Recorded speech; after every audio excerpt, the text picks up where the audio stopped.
నెల్లూరు జిల్లా వెడవలూరు మండలం అలగానిపాడు గ్రామంలో సిపిఎం, సిపిఐ పార్టీ నాయకులతో కలిసి కోవూరు కాంగ్రెస్ పార్టీ అభ్యర్థి నారపరెడ్డి కిరణ్ కుమార్ రెడ్డి ఎన్నికల ప్రచారం నిర్వహించారు.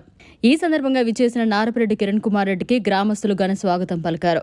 అనంతరం ఆయన ఇంటింటికి తిరిగి కాంగ్రెస్ పార్టీ కరపత్రాలను అందజేస్తూ కాంగ్రెస్ పార్టీ అధికారంలోకి వస్తే జరిగే ప్రయోజనాలను ప్రజలకు వివరించారు. ఈ సందర్భంగా కోవూరు కాంగ్రెస్ పార్టీ అభ్యర్థి నారపరెడ్డి కిరణ్ కుమార్ రెడ్డి మీడియాతో మాట్లాడారు. కాంగ్రెస్ పార్టీ అభ్యర్థిగా నారపరెడ్డి కిరణ్ కుమార్ రెడ్డి అనే నేను ఈ యొక్క అలగనపాడు గ్రామంలో ఈరోజు పర్యటించడం జరిగింది. ప్రచారంలో భాగంగా, ఎన్నికల ప్రచారంలో భాగంగా. అయితే ఈ గ్రామానికి ఒక ప్రత్యేకత ఉంది. అదేమిటంటే మహానుభావులు పుచ్చలపల్లి సుందరయ్య గారు జన్మించినటువంటి ఊరు ఈ ఊరు. నిజంగా ఈరోజు ఈ గ్రామంలో తిరుగుతుంటే చాలా బాధేస్తుంది. ప్రపంచంలోనే కమ్యూనిస్టు సిద్ధాంతాలకి సంబంధించి ఆ రోజుల్లో పోరాటాలు జరిగే ఆ రోజుల్లో సుందరయ్య లాంటి మహానుభావులు పుట్టినటువంటి ఈ ఊరు కూడా కనీసం దీన్ని ఆదర్శ గ్రామంగా తీర్చిదిద్దాలనేటటువంటి ఆలోచన కూడా రాని రాజకీయ నాయకులు ఈ యొక్క కోవూరు శాసనసభ నియోజకవర్గ పరిధిలో ఉండడం నిజంగా చాలా బాధేస్తుంది. ఎందుకంటే సుందరయ్య గారు రాజకీయాల్లోకి వచ్చిన తర్వాత కమ్యూనిస్టు సిద్ధాంతాలు నమ్మి పెళ్లి చేసుకుని కూడా బిడ్డల్ని కంటే బిడ్డల మీద ఉండేటటువంటి ప్రేమ మమకారంతో అవినీతికి పాల్పడతామేమో, వారసులు కూడా ఉండకూడదనుకుని పిల్లల్ని కూడా కనకుండా దేశ సేవ చేసినటువంటి మహానుభావుడు పుట్టినటువంటి ఊరు ఈ ఊరు. ఈ రోజు ఈ ఊరికి వస్తా ఉంటే కనీసం దారిలో ఉండేటటువంటి బ్రిడ్జి శిథిలావస్థకు వస్తే మహా అయితే అది ఒక 50 లక్షలు ఉంటుంది ఇరిగేషన్ సంబంధించి. ఈరోజు ఇరిగేషన్ కి సంబంధించి ఎఫ్డిఆర్లు కావచ్చు, ఓఎన్ఎంలు కావచ్చు, పనులు చేయకుండానే ఈ నాయకులు కోట్లు తింటున్నారు తప్ప ఇలాంటి గ్రామాల్లోకి వచ్చేటటువంటి కనీస సౌకర్యం, గ్రామంలోకి వచ్చేటటువంటి రహదారికి బ్రిడ్జి లేకపోవడం చాలా బాధేస్తుంది. ఎస్సీ ఎస్టీ కాలనీలో పర్యటిస్తున్నాం. ఎక్కడా కూడా మౌలిక వస్తువులు కంటికి కనపడడం లేదు. రోడ్డు ఉంటే కాలువ ఉండదు, కాలువ ఉంటే రోడ్డు ఉండదు. మరుగునీటి వ్యవస్థ చాలా దారుణంగా ఉంది. కాలనీలో ఈరోజు ఆ రోజు ఇచ్చినటువంటి ఇందిరమ్మ ఇల్లు తప్ప కొత్తగా ఇల్లు కట్టుకునేటటువంటి పరిస్థితులు కనపడడం లేదు. ఎందుకంటే ఈరోజు కేంద్ర ప్రభుత్వం కావచ్చు, రాష్ట్ర ప్రభుత్వం కావచ్చు, కేవలం 1,80,000 రూపాయలు ఇచ్చి ఇల్లు కట్టుకోమంటే ఆ పేదలు కట్టుకునేటటువంటి పరిస్థితి లేదు. కాబట్టి ఈరోజు ఈ యొక్క పరిపాలనకు సంబంధించి మనం ఈ శాసనసభ నియోజకవర్గం గురించి మాట్లాడుకోవాలంటే ముఖ్యంగా 3 అభ్యర్థులు పోటీలో ఉన్నాం. ఒకటి వైఎస్ఆర్ కాంగ్రెస్ పార్టీ తరఫున మీరు 6 సార్లు అవకాశం ఇచ్చినటువంటి నల్లపరెడ్డి ప్రసన్న కుమార్ రెడ్డి గారు. రెండోది తెలుగుదేశం పార్టీ తరఫున ప్రశాంత్ రెడ్డి గారు. ఎందుకంటే తెలుగుదేశానికి సంబంధించి అభ్యర్థులను ప్రకటించేటటువంటి విధానాన్ని ఒకసారి చూసుకోండి. తెలుగుదేశం జెండా మోసిన కార్యకర్తలు ఉన్నారు, నాయకులు ఉన్నారు, మండల నాయకులు ఉన్నారు. అదేవిధంగా గతంలో ఇక్కడ పనిచేసినటువంటి శాసనసభ్యులు పోలంరెడ్డి శ్రీనివాసరెడ్డి గారు ఉన్నారు. వాళ్ళకి టికెట్ ఇస్తారని 5 సంవత్సరాలు తిప్పుకొని కష్టపెట్టి లాస్ట్ లో సూట్ కేసు ఎత్తుకొచ్చినటువంటి ప్రశాంత్ రెడ్డి గారికి చంద్రబాబు ఈ నియోజకవర్గ టికెట్ అమ్మేసుకున్నాడంటే అట్లాంటి నాయకులకు మనం ఓట్లు వేయాలా అని ఒకసారి ఆలోచించండి. వాళ్ళేం తెలుగుదేశం పార్టీ జెండా మోయలా, తెలుగుదేశం పార్టీ కోసం త్యాగాలు చేయలా, గ్రామాల్లో ఇబ్బందులు పడలా. సూట్ కేసు ఎత్తుకొని వస్తే చంద్రబాబు గారు ఆ టికెట్ ని అలా ఒకగా ఆమెకు అమ్మేసుకున్నాడు. కాబట్టి పార్టీలకి ఈ యొక్క ప్రాంతీయ పార్టీల్లో వాళ్ళ స్వార్థ ప్రయోజనాలు తప్ప రాష్ట్రం కోసం కానీ దేశం కోసం కానీ ఆలోచించేటటువంటి పరిస్థితి లేదనేది మీరు ఒకసారి బేరీజ్ వేసుకోవాలి. ఈరోజు ప్రసన్న కుమార్ రెడ్డి గారి గురించి మనం మాట్లాడాలి. 6 సార్లు అవకాశం ఇచ్చినటువంటి నియోజకవర్గానికి కనీసం అభివృద్ధి కూడా నోచుకోలేదంటే ఎటువంటి పరిస్థితుల్లో ఉందో మీరు ఒకసారి ఆలకించండి. వైఎస్ఆర్ కాంగ్రెస్ పార్టీ ఈరోజు మాట వస్తే మేము సంక్షేమం చేశాం అంటున్నారు. సంక్షేమం అంటే ఏదైతే పెన్షన్లు ఆ రోజు ఇందిరాగాంధీ ప్రభుత్వంలో కాంగ్రెస్ పార్టీ దాన్ని ప్రారంభిస్తే 70 రూపాయలు ఉండేటటువంటి పెన్షన్ ని రాజశేఖర రెడ్డి గారు 200 రూపాయలు చేశారు. కాబట్టి పెన్షన్ లేదు వీళ్ళు కనుక్కున్నట్టు, పెన్షన్లు వీళ్ళే ఇస్తున్నట్టు ఉండేటటువంటి భావనలో నాయకులు ఉండడం అనేది పొరపాటు. ఈరోజు నాకన్నా సంక్షేమం చేసేవాళ్ళు లేరని జగన్మోహన్ రెడ్డి గారు మాట్లాడుతున్నాడు. ఒకటి గుర్తుపెట్టుకోండి. ఈ మాట ఎందుకు చెప్తున్నానంటే ఈ రోజు సచివాలయాల్లో అర్హత ఉండి అప్లై చేసుకుని దాదాపు సంవత్సరం నుంచి పెన్షన్ రాని వాళ్ళు దాదాపు ఈ జిల్లాలో 8,970 మందికి మీరు సంవత్సరం కాలం నుంచి పెన్షన్ ఇవ్వలేదంటే దాన్ని మనం సంక్షేమ ప్రభుత్వం అనాలని ఒకసారి ఆలోచించండి. పల్లెల్లో పెన్షన్ వస్తుంటుంది, వాళ్ళ బిడ్డ దగ్గరకో లేదన్నా పనికో బాటకో వేరే ఊరికి వలస వెళ్లి పని చేసుకునేటటువంటి వాళ్ళు పెన్షన్ 1వ తేదీ రాగానే భయపడి పరిగిస్తున్నారు. ఎందుకంటే 1వ తేదీ తీసుకోకపోతే ఆ నెలలో తీసుకోకపోతే వచ్చే నెల పెన్షన్ ఎగ్గొట్టడానికి ఈ ప్రభుత్వం ఎప్పుడు రెడీగా ఉంటుంది. కాబట్టి ఇటువంటి పరిస్థితులు అన్ని కూడా మీరు బేరీజు వేసుకొని సంక్షేమం ఒకటే కాదు. ఎందుకంటే ఈరోజు వైఎస్ఆర్ కాంగ్రెస్ పార్టీ వైసీపీ 2.0 అనే పద్ధతితో ఒక మేనిఫెస్టో నిన్న విడుదల చేయడం జరిగింది. గతంలో ఏమో అక్క చెల్లెమ్మలకు మద్యపానం నిషేధం చేసి నేను వచ్చి ఓట్లు అడుగుతానన్నటువంటి ముఖ్యమంత్రి ఈరోజు మేనిఫెస్టోలో మద్యపాన నిషేధం అనే పదాన్ని తీసేశాడంటే దాన్ని బట్టి మీరు ఆయన గురించి ఆలోచించుకోండి. ఎందుకంటే పేదవాడు తాగేటటువంటి మద్యాన్ని వాళ్లే తయారు చేసి నాసిరకమైన మద్యాన్ని వీళ్ళకి తాగించి దానిలోంచి వచ్చే డబ్బులతో ఈరోజు ప్రభుత్వాలు నడిచేటటువంటి పరిస్థితి. కాబట్టి ఏదైనా కూడా మీరు ఓటు వేసే ముందు మనకు ఉండేటటువంటి అభ్యర్థులేంటి, వాళ్ళ అర్హతలేంటి, వాళ్ళ గతంలో చేసినటువంటి సేవా కార్యక్రమాలేంటి, ఈరోజు ప్రజల ముందుకు దేనికి వస్తున్నారు అనేది ఒకసారి ఆలోచించండి. ఈరోజు రాజశేఖర రెడ్డి బిడ్డ షర్మిలారెడ్డి గారు ఈరోజు ఈ రాష్ట్రంలో ప్రజాస్వామ్యాన్ని బతికించాలనేటువంటి ఒకే ఒక ఉద్దేశంతో ఈ రాష్ట్రంలో న్యాయయాత్ర పేరుతో ప్రతి నియోజకవర్గాల్లో బస్సు యాత్ర చేస్తుంది. ఎందుకు మాట్లాడుకోవాలంటే ఆ రోజు రాజశేఖర రెడ్డి గారి ప్రభుత్వం, రాజశేఖర రెడ్డి గారి ప్రభుత్వ సంక్షేమ పరిపాలన చూసి రాజశేఖర రెడ్డి బిడ్డగా మనం జగన్మోహన్ రెడ్డి గారికి ఓటు వేశాం.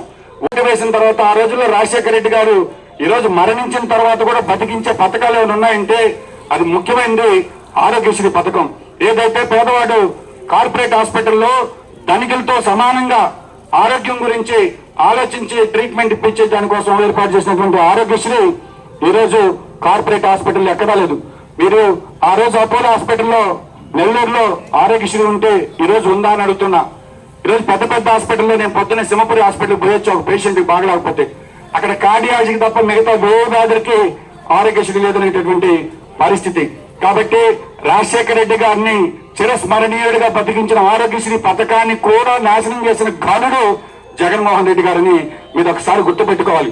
ఎందుకంటే మనం ఓట్లు వేసేది మనకు మంచి పరిపాలన ఇస్తారనేటటువంటి ఉద్దేశంతో ఓట్లు వేస్తాం తప్ప ఏదో ఇసుక అమ్ముకోమనో గులక అమ్ముకోమనో లేదనుకుంటే మద్యం అమ్ముకోమనో మనం ఓట్లు వేయకూడదు. కాబట్టి ఓటు వేసేది మంచి సుపరిపాలన కోసం తప్ప ఏదో బ్రిటిష్ వాళ్ళు వచ్చినట్టు ఈస్ట్ ఇండియా కంపెనీ లాగా మేము అన్ని అమ్ముకుంటూ పోతాం అనేటటువంటి నైజం ఉండేటటువంటి వ్యక్తులకు ఓటు వేస్తే వాళ్ళు ఈసారి రాష్ట్రాన్ని కూడా అమ్మేస్తారనేటటువంటి విషయాన్ని మీరు గుర్తుపెట్టుకోవాలి. కాబట్టి ఇక్కడ ఉండేటటువంటి పార్టీలు కావచ్చు, అభ్యర్థులు కావచ్చు, ఈ రాష్ట్ర స్థాయి నాయకులు కావచ్చు, వీళ్ళ గురించి మనం మాట్లాడుకుంటే ఈ రోజు ఈ రాష్ట్రంలో ఎంత దారుణమైనటువంటి పరిపాలన ఉంటే క్విట్ ప్రోకో అనే దానికి జగన్మోహన్ రెడ్డి గారికి ఆయన ఆల్రెడీ కేసులు ఉన్నా కూడా ఆయన చేసేటటువంటి విధానం ఏంటంటే ఒక జీవో తెస్తాడు. వాలంటీర్ల అకౌంట్లో, సచివాలయం సిబ్బంది అకౌంట్లో 200 రూపాయలు వేస్తాడు. వేసి వాళ్ళకి ఏం చెప్తాడు తెలుసా? న్యూస్ పేపర్ కొనమని చెప్తాడు. న్యూస్ పేపర్ కూడా సాక్షి సర్క్యులేషన్ పెంచుకునే దానికి ఇంత నీచమైనటువంటి విధానాన్ని మన డబ్బులతో ప్రజల సొమ్ముకి పరిరక్షణగా ఉండాల్సినటువంటి ముఖ్యమంత్రి గారు ఇట్లాంటి ప్రయోగాలు చేస్తుంటే ఆయన ఏమనాలని ఒకసారి ఆలోచించండి. కాబట్టి చదువుకున్న మనం ఓటు వేసే ముందు నేను ఆ పార్టీకి వేస్తా, ఈ పార్టీకి వేస్తా, నేను ఈ పార్టీలోనే ఈ పార్టీకి వేస్తాను కాకుండా అభ్యర్థుల గురించి కానీ, ఆ పార్టీ సిద్ధాంతాల గురించి కానీ, ఈ దేశ భవిష్యత్తు కానీ, రాష్ట్ర భవిష్యత్తు కానీ ఆలోచించి ఓటు వేయమని కోరుకుంటున్నాం. కాబట్టి ఈ కార్యక్రమంలో నాతో పాటు పాలు పంచుకున్నటువంటి కమ్యూనిస్ట్ నాయకులు కావచ్చు, అందరికీ కూడా పేరు పేరున చేతులు జోడించి శిరస్సు వంచి మీకు ప్రణామం చేస్తూ శాసనసభ అభ్యర్థిగా నన్ను, అదేవిధంగా కొప్పుల రాజు గారు ఈ జిల్లా కలెక్టర్ గా పనిచేసినటువంటి వ్యక్తి, ఒక దళితుడు, పేదవాళ్ళ కోసం ఆ రోజుల్లోనే రాత్రి బడిని ప్రారంభించి ప్రతి ఒక్కరికి సంతకం నేర్పించాలనేటువంటి ఆలోచన ఉండేటటువంటి వ్యక్తి ఈ రోజు నెల్లూరు ఎంపీ అభ్యర్థిగా పోటీ చేస్తున్నాడు. కాబట్టి ఇద్దరికి కూడా హస్తం గుర్తు మీద ఓటు వేయండి.